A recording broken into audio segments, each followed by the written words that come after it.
வணக்கம் dear boy friends and girl friends. India கிளிட்ஸில் இப்போ நீங்கள் பார்க்க போகிற ரிவ்யூ எந்த படம்னு கேட்டிங்கன்னா இப்போ புரிஞ்சுட்டுருப்பீங்க. குட்டி புலி தான். பயங்கரமான ஒரு ஹைப்பு, புதுமையான ஒரு படம். அப்படின்னா இது எந்த விதத்துலன்னு பார்த்தீங்கன்னா ரொம்ப சிட்டி பேஸ்ட் சப்ஜெக்ட்ஸாக நிறைய பார்த்துன்னு வரீங்க. இப்போது டக்குன்னு கிராமத்துக்கு தவிர்க்காங்க. கிராமத்தில் ஒரு டிஃப்ரெண்ட்டான சப்ஜெக்ட்டு, அதுவும் சசிகுமார் வராருன்னா அவர் ஹீரோன்னா எல்லா சீன்லேயும் ஒரு சின்ன பரபரப்பு இருக்கும். எந்த சீனு எந்த பொண்ணை கலாய்க்க போகிறாரோ, எந்த சீன் சறுக்குன்னு அருவாள் எடுத்து உருவ போகிறாரோ, யாரை வெட்ட போகிறாரோ, இந்த பரபரப்பு வந்து கண்டிப்பாக சசிகுமார் படத்தில் இருக்கும். இந்த குட்டி புலியோடைய தீம் என்ன அப்படின்னீங்கன்னா, ப்ராட் அவுட்லைன் பார்த்தீங்கன்னா ரொம்ப சூப்பரான ஒரு விஷயம் என்னென்னா, அதாவது வன்முறையே வேண்டாம் அப்படின்னு மகனுக்கு போதிக்கிற ஒரு தாய், அவங்களே திடீர்னு கடைசியில் வன்முறைக்கு போயிட்டாங்கன்னா எப்படி இருக்கும். இது ஒரு பக்கம் புதுமை. இன்னொரு புதுமை, கல்யாணமே வேணாம், பொண்ணுங்க சகவாசமே வேணாம், இது நம்ம குடும்பத்துக்கு ஒத்து வராது, இது வேஸ்ட்டு அப்படின்னு சொல்கிற ஒரு ஹீரோ திடீர்னு கல்யாணம் பக்கம் போக வேண்டிய ஒரு நிலைமை வந்தால் எப்படி. ஸோ இந்த ஒரு சூப்பரான பிரைட்டான ரெண்டு புதுமைகள் இருக்குது. பட் இதுக்குள்ளே வேறு என்னென்ன சப் ட்ராக்ஸ் எல்லாம் வேறு என்ன இருக்குதுன்னு பார்த்தீங்கன்னா, அஃப்கோர்ஸ் ஒரு லவ் ட்ராக்கு, லக்ஷ்மி மேனன் சசிகுமார் ஒரு பக்கம் லவ் ட்ராக்கு. அது திடீர்னு தான் ஏற்படுது, அது இவரே வந்து உண்டாக்கிக்கிற ஒரு லவ் ட்ராக் கிடையாது, அது சுச்சுவேஷனில் வர ஒரு லவ் ட்ராக். சரண்யா சசிகுமார், இது அம்மா மகன் பாசம், வயலன்ஸில் போகலாமா வேணாமா, கல்யாணம் பண்ணிக்கலாமா வேணாமா, இப்படி ஒரு ட்ராக் போயிட்டுருக்கு. இன்னொரு பக்க ட்ராக்கு காமெடிக்குன்னு கண்ணால் அடுத்து ஆசையா, இல்லை இன்று போய் நாளை வா, இந்த டைப்பில் ஒரு 4 பசங்க வீட்டு வாசலில் நின்று சைட்டேஷனே இருக்கிறது பாருங்கள். அதில் ஒரு புதுமை, அது ஒரு தனி ட்ராக் ஒன்று போயின்னு இருக்குது. மெயின் ட்ராக் சொல்லவே இல்லையே, அருவாள் எடுத்து நிறைய பேர் வருவாங்களே வெட்டுறதுக்கு. ஆமாம்மா, ஊரில் சின்ன சின்ன விஷயத்துக்கெல்லாம் கோச்சிப்பாங்க.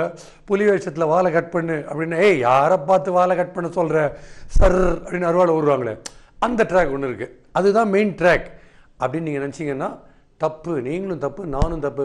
வே அது மெயின் கிடையாது. ஓஹோ, அம்மா மகன் சென்டிமெண்ட்டு அதுதான் மெயினா அப்படின்னு தான் நானும் நினச்சேன். கட்சியில் அது மெயின் இல்லையே, சரண்யா தான் மெயினாக வராங்க எல்லா சீனும். அதுக்கப்புறம் லவ் ட்ராக் வந்து ரொம்ப ரொம்ப அழகான ஒரு ட்ராக் இருக்குது.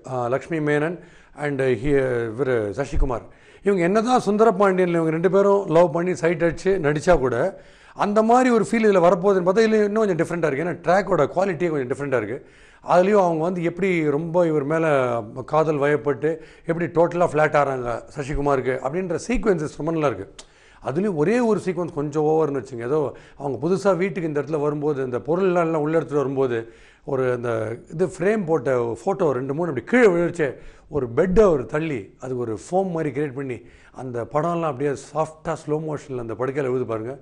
டக்குன்னு எனக்கு டவுட் வந்துச்சு, இது விக்ரமன் டேரக்டர் அவருடைய படமா இல்லை இது வேறு ஒரு படமா அப்படின்னு ஒரு சின்ன டவுட்டு. முத்தையா டேரக்டர் அவருடைய படமானு அங்கே கொஞ்சம் லைட்டாக நான் ஃபீல் பண்ணேன். பட் இந்த ட்ராக் ரொம்ப நல்லா இருக்குது. ஸோ இவ்வளோ ட்ராக்ஸை வச்சுட்டு என்ன பிரச்சனை டேரக்டருக்கு அப்படின்னு பார்த்தீங்கன்னா, ஃபோக்கஸ் தான் ஒரே பிரச்சனை. எந்த ஒரு ட்ராக்கில் ஸ்ட்ராங்காக போகலாம் அப்படின்றது. ஸோ இப்போது கல்யாணமே வேணான்னு சொல்கிற ஒரு ஹீரோ கல்யாணம் ஆகிற ஸ்டேஜுக்கு போகிறதும், வன்முறையே வேணான்னு சொல்கிற ஒரு அம்மா கேரக்டர் அவங்களே வன்முறைக்கு போகிறது, இது ரொம்ப டிஃப்ரெண்ட்டாக இருக்குது. பட் இதில் வந்து ஏகப்பட்ட கிளைக்கதைகள் இருக்கிறதுனால எந்த ட்ராக்கில் கம்ப்ளீட்டாக ஃபோக்கஸ்டாக கட்சி வரைக்கும் போகலான்னு டிசைட் பண்ணாதனால அங்கங்கே சின்ன சின்ன பிட்டாக சீன் வந்து திரைமலர் பார்க்குற மாதிரியே ஒரு ஃபீல் இருக்குது. உங்களுக்கு ரொம்ப ரொம்ப நடைமுறையில் சொல்லணுன்னா, இப்போ டெல்லியிலேருந்து வரீங்க, ட்ராவல் நல்லாயிருக்கு, தமிழ்நாடு எக்ஸ்பிரஸில் வரீங்க, சும்மா ஜம்முன்னு வரும்போது திடீர்னு பார்த்தா பேசன் பிரிட்ஜில் ஒரு சின்ன ஹால்ட் ஒன்று விட்ருவோம். அப்புறம் நீங்கள் அப்படியே ஜன்னல்வே எட்டி பார்ப்பீங்க, 15 ட்ராக் வேறு டேரெக்ஷனில் போகும். எப்போது எந்த பிளாட்ஃபார்ம் எத்தனை மணிக்கு போய் சேரும் அப்படின்னு காத்துனே இருந்து டயர்டாகி தூங்கிடுவீங்க. மறுபடியும் ட்ரெயின் டெல்லிக்கே போயிடும் மெதுவாக. அந்த மாதிரி ஒரு ஸ்டேஜில் வந்து ஸ்டக்காகி அந்த மாதிரி மாட்டிக்குது படம் ஒரு இடத்துல. அதுக்கு காரணம் 4-5-6 ட்ராக், ஒரு பக்கம் காமெடி ட்ராக்கு, ஒரு பக்கம் லவ் ட்ராக்கு, ஒரு பக்கம் மதர் சென்டிமெண்ட்டு, ஒரு பக்கம் வயலன்ஸ், அப்படி இப்படின்னு எல்லாமே நமக்கு ஈக்குவலாக இம்பார்ட்டன்ஸ் கொடுக்கணும். டிபார்ட்மெண்டல் ஸ்டோர் மாதிரின்னு போனதுனால வந்த பிரச்சனை. செகண்ட் ஹாஃப்லேயே ஒரு வயலன்ஸ் ஸ்டைலில் தான் படம் நிற்குது. அங்கேருந்து இப்போ அந்த வயலன்ஸில் என்ன ஆகுது, ஹீரோ வயலன்ஸில் ஃபுல்லாக இறங்க போகிறாரா, அம்மா லவர்லாம் காப்பாற்ற போகிறாரான்னு ஆர்வமாக இருக்கும்போது திடீர்னு ஒரு 20-25 நிமிஷத்துக்கு தன் பையனுக்கு வந்து போய் ஷாப்பிங்லாம் பண்ணணும்னு சொல்லிட்டு அம்மா பாட்டுக்கு ஜாலியாக ஷாப்பிங்லாம் பண்ணிட்டு ஜோக்கெல்லாம் அடிச்சுன்னு ஜாலியாக இருக்காங்க. பாட்டு வருது, என்னென்னமோ ஜாலியாக போயின்னு படம். நமக்கு அப்புறம் பக்கத்தில் இருக்கிறவங்கள்ட்ட கேட்க வேண்டியது, சார் இந்த ஃபஸ்ட்டு 2 வில்லன்லாம் வந்தாங்களே அவங்களாம் என்னாச்சுன்னா, அப்போ டேரக்டர் என்ன சொல்கிறார், இருங்க சார் அவர் நிறைய படங்கள் நடிக்கிறார் சார், அவர் கால் ஷீட் கிடைக்கும் போது தான் நடிக்க முடியும் சீனு, இருங்களேன். இப்போ லக்ஷ்மி மேனன் இங்கே இருக்காங்க, ஒரு 1 வீக் அவங்கள வச்சு நிறைய சீன்ஸ் எடுத்திருக்கேன், அந்த சீனில் கொஞ்சம் பார்த்துட்டுருங்களேன், வருவார் கிளைமேக்ஸ்னால் வில்லன் வருவார்ல, அவர் சாகணும்ல, வருவார், கொஞ்சம் வெயிட் பண்ணுங்கள் அப்படின்னு சொல்லி ரொம்ப நேரம் வெயிட் பண்ண வச்சிட்டார். ஸோ அதை தவிர அந்த டேரக்டருக்கு இன்னொரு சீன் ஒன்று பிடிச்சிருக்கு. இப்போ தூண் துப்புற சீன் இருக்குது பாருங்கள், அது வந்து ஆளாளுக்கு கையில் துப்புறாங்க, மூஞ்சியில் வாந்தி எடுக்கிறாங்க, துப்புறாங்க.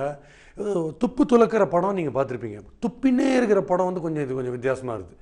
அது என்னன்னு தெரியல. இந்த படம் சப்ஜெக்டை மட்டும் சிங்கப்பூரில் எடுத்துருந்தான்னு வச்சுக்கோ, மொத்த ப்ராப்பர்ட்டியும் எழுதி வைக்க வேண்டியிருக்கும் கவர்மெண்ட்டுக்கு. ஏன்னா அந்த மாதிரி ஃபைன் போடுவாங்க கொஞ்சம் எச்சு துப்பினால. இன்னொரு அப்சஷன் இருக்குது. இப்போ சசிகுமார் படங்கள்னால 70s 80s ஞாபகப்படுத்துகிற மாதிரியே நிறைய சீன்ஸு. அதில் வந்து நிறைய இளையராஜாவுடைய பாட்டு, இளையராஜா போட்ட ரீரெக்கார்டிங் பிட்ஸ் எல்லாமே வருது. அதே மாதிரிலாம் அந்த பெல் பாட்டம்ஸ், இந்த தாடி நல்ல வேலை அதெல்லாம் அந்த அளவுக்கு இல்லை. ஒளி விளக்கு படத்துடைய போஸ்டர் கூட இருக்குது, 70s வந்தது. ஸோ இப்படி பல விஷயங்கள் இந்த 70s 80s பாதிப்பு கொஞ்சம் நிறைய இருக்குது அவருடைய படங்கள், அது வரும் போல இருக்குது. பட் சசிகுமார் மறுபடியும் சொல்கிறேன், பிக்கெஸ்ட் ப்ளஸ் பாயிண்ட் அவர் வர சீன் வந்து ரொம்ப போர் அடிக்காமல் ஜாலியாக இருக்குது. ஏன்னா அவர்கிட்ட ஏதோ ஒரு குறும்புத்தனம் முகத்தில் இருக்குது. அவர் வந்து என்ன சேட்டை பண்ண போகிறாரு, எந்த ஃபிகரை வந்து கிண்டல் பண்ண போகிறாரு, அவருக்கு வந்து கண்டிப்பாக மடிஞ்சிடும் ஒரு பொண்ணு. அவர் பார்க்கும்போது அந்த ஒரு லுக் இருக்குது. எஸ்பெஷலி அம்மா வந்து தனக்காக புது ட்ரெஸ் எல்லாம் வாங்கிட்டு அப்புறம் ஹீரோயின் இம்ப்ரெஸ் பண்ணுற அளவுக்கு ஒரு மாடர்னாக ட்ரெஸ் எல்லாம் பண்ணி அப்படி வாக்கெலாம் விட்டுன்னு ஸ்லோ மோஷன்லாம் வராரு பாருங்க. அதில் வந்து ஒரு என்டர்டெயின்மெண்ட் மசாலாக்கான பர்ஃபெக்ட் ஹீரோ அப்படின்னு நம்ம சசிகுமாரை சொல்லிடலாம். அந்த அளவுக்கு ஒரு ஸ்க்ரீன் ப்ரெசன்ஸ் இருக்குது. அவரை நீங்கள் வந்து ஐயோ அப்படிலாம் நீங்கள் சொல்ல முடியாது. அவர் வந்து க்ளீனாக நிற்க வைக்கிறார் ஒவ்வொரு சீனையும். லக்ஷ்மி மேனன் உங்களுக்கே தெரியும், அவங்க வந்து இப்போ ஸ்டாண்டர்டாகவே இல்லை சார். இந்த சப்ஜெக்டில் ஹீரோயின் வந்து அப்படி நடந்து போயிட்டே இருக்காங்க, போயிட்டு மெதுவாக திரும்புகிறாங்க, இல்லை அப்படி லைட்டாக ஓரக்கண்ணில் பார்க்குறாங்க, அதுக்கப்புறம் பக்கத்தில் இருக்கிறவங்கள்ட்ட கேட்குறாங்க, ஏய் அவன் என்னையே பார்க்குறான்னா பாரு அப்படின்னு ஏதாவது ஒரு ஃபிகர் கேட்குதுன்னா இது கண்டிப்பாக லக்ஷ்மி மேனன் தான் பண்ணணும் அப்படின்னு பிராண்ட் பண்ணிட்டாங்க. ஸோ அவங்க வந்து இந்த படத்தில் வந்து அவங்க லவ் பண்ணிடுறாங்க. பட் ஹீரோ லவ் பண்ணுறத வந்து சொல்கிறதுக்கு ரொம்ப நாழி ஆகுது. எந்த அளவுக்கு நாழி ஆகுதுன்னா, நம்ம ஹீரோ முரளியே 2 தடவை சொல்லியிருப்பார் லவ். அப்போ எவ்வளோ நாள் ஆயிருக்குன்னு பாருங்கள். ஏன்னா நார்மலாக மேட்னிக்கு போனீங்கன்னா நைட் ஷோ தான் முரளி லவ் சொல்லுவார், ரோஜா பூ ஈவினிங் ஷோ தான் கொடுப்பார். அதை விட இதில் லேட் ஆகுதுன்றது கொஞ்சம் ஆச்சரியம். ஏன்னா துருதுருன்னு இருக்கிற ஒரு ஹீரோ சசிகுமார், அவர் சீக்கிரம் லவ் சொல்லிட்டா இல்லை கல்யாணம் பண்ணினா ஓகே அப்படின்ற ஒரு ஃபீல் வருது. ஸோ இதெல்லாம் தான் கேரக்டரைசேஷன். சரண்யா உங்களுக்கே தெரியும், வந்து அவங்களுக்கு வந்து அல்வா மாதிரி, மேடம் இது நீங்கள் இதில் வந்து ஒரு சோகமான ஒரு பாத்திரம், நீங்கள் நிறைய அழணுன்னா அழறது தானே எவ்வளவு சொல்லுங்க அப்படின்னு சொல்லிட்டு அவங்க பாட்டு ஜாலியாக அழுதுனே இருக்காங்க. அவங்களுக்கு ரொம்ப பிடிச்ச சீனே, அவங்க குஷியார சீனே அந்த அழகிற சீன் தான் போல. அவங்க அஃப்கோர்ஸ் ஆக்டிங்கே வந்து அவங்கள சொல்ல முடியாது, வேறு லெவலில் இருக்காங்க. கிட்டத்தட்ட சரண்யாவுடைய படத்தில் சசிகுமார் நடிச்ச மாதிரி இருக்குது. அந்த அளவுக்கு சீன்ஸ் ஃப்ரேம்ஸ் ஆக்கியபை பண்ணுறாங்க. ரீரெக்கார்டிங் அண்ட் மியூசிக் சாங்ஸ்ன்னு பார்க்கும்போது கிப்ரன் மியூசிக் டைரக்டர், அவருக்கு வந்து மெலடியில் நல்ல ஃபோக்கஸ் இருக்குது. அவர் இளையராஜாவுக்கு பயங்கர ஃபேன் நினைக்கிறேன். நிறைய இளையராஜாவுடைய பாடல் டியூன்ஸ் எல்லாம் வருது. அவர் போட்டிருக்கிற பாட்டில் வந்து மெலடியிலே கொஞ்சம் டிஃப்ரெண்ட்டான இன்ஸ்ட்ருமெண்ட்ஸ் எல்லாம் ட்ரை பண்ணி நல்லா சஸ்டெயின் பண்ணுறாரு மியூசிக்கில். ரீரெக்கார்டிங்கை பொறுத்த வரைக்கும் ஒரு பர்டிகுலர் சீனில் வந்து சசிகுமார் தூங்கிட்டு இருப்பார். அம்மாவோட பேசாத அந்த சீனில் வந்து அம்மா கொஞ்சம் அவங்க பையனுடைய பேக்கெட்டில் பணத்தை சொருகுவாங்க. அந்த சமயத்தில் கோலம் போட்டுகிட்டே ரசிச்சுட்டு இருப்பாங்க ஹீரோயின் லக்ஷ்மி மேனன். அந்த ஃபுல் ட்ராவல் இருக்குது பாருங்கள், அந்த பர்டிகுலர் சீனில் வந்து ரீரெக்கார்டிங் ரொம்ப பிரமாதமாக போட்டிருக்காரு கிப்ரன். ஸோ அவர் வந்து வீட்டுக்குள்ளே இருக்கும்போது கொஞ்சம் நார்மல், அப்புறம் ரோடுக்கு வரைச்சே கொஞ்சம் நல்ல இளையராஜா ஸ்டைலில் போகிறாரு. வயலன்ஸ் சீன்ஸுக்கு அவர் போடும்போது கேங்கேன்ட்டு கிட்டத்தட்ட எம்எஸ் விஸ்வநாதன் காலத்துக்கு போயிடுறாரு. அதை வாண்டி கொஞ்சம் மாற்றினார்னா, கொஞ்சம் வேறு ட்ரெண்டுக்கு போட்டார்னா மியூசிக் அது நல்லாயிருக்கும். ஸோ இப்படி பல ட்ராக்குகள் இருக்கும்போது ஒரு ட்ராக்கை ஸ்ட்ராங் ஆக்கிட்டு மற்ற கிளைக்கதைகளை சாதாரணமாக அப்படியே கூட ஒட்டிட்டு வர மாதிரி பண்ணியிருந்தா இந்த படம் உணர்ச்சி வசப்படுற மாதிரி இருந்திருக்கும். ஸோ எதுக்கு சொல்கிறேன், இதை பேசிக்காக ஒரு சப்ஜெக்டாக நீங்கள் சொல்லும்போது நிறைய நம்ம படத்தில் பார்த்துருப்போம். கேர்ள் ஃப்ரெண்ட் சொன்னால் வயலன்ஸை விட்டுருவார் ஹீரோ. கேர்ள் ஃப்ரெண்ட் திடீர்னு சொல்லுவாங்க, நான் ஒன்று வன்முறையை விடுன்னு தான் சொன்னேன், கம்ப்ளீட்டாக விட்டுடுன்னு சொல்ல, எடு அருவாளை, கையில் எடு துப்பாக்கியை அப்படின்னு கேர்ள் ஃப்ரெண்ட் சொல்கிற சீன்லாம் இருக்கும். இது அந்த இடத்துல வந்து அம்மா இருக்காங்க. ஸோ அம்மா மகன் பாசம் அது ஒரு பக்கம் போயிட்டுருக்கு. ஸோ நான் அந்த பல ட்ராக்குகள் ஒரு பக்கம், இன்னொன்று என்னென்னா கன்சிஸ்டன்சின்னு ஒன்று இருக்குது.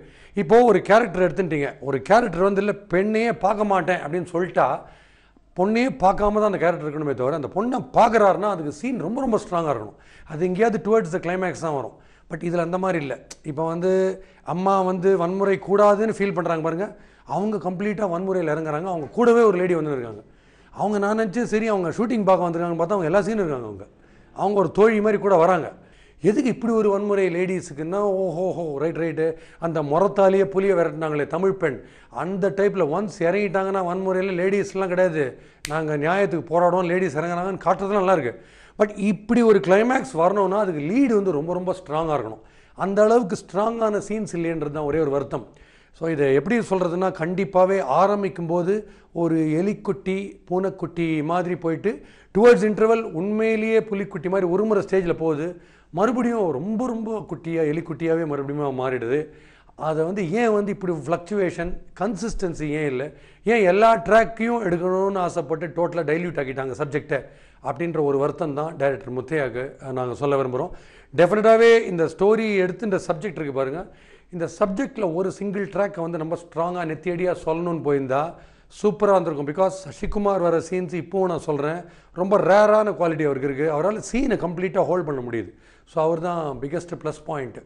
ஸோ ஃபைனலாக என்ன தான் சொல்ல வரீங்கன்னா, பல ட்ராக்குகள் அதில் வந்து போகும்போது எந்த ஊருக்கு போகிறோன்னே தெரில. அப்புறம் கட்சியில் பார்த்தா நம்ம எங்கேருந்து கிளம்பினோமோ அதே இடத்துல இருக்கோம். இதை கொஞ்சம் தவிர்த்திருக்கலாம். ஆளாளுக்கு வெட்டுறதுனால வெட்டுப்புலி, குட்டி புலியில் வெட்டுப்புலி பயங்கரமாக வெட்டுறாங்க. இப்போ தான் எனக்கே கொஞ்சம் தெளிவாக இருக்குது. மறுபடியும் அடுத்த படத்தில் சந்திக்கிறேன். உங்களுடைய பாஸ்கி.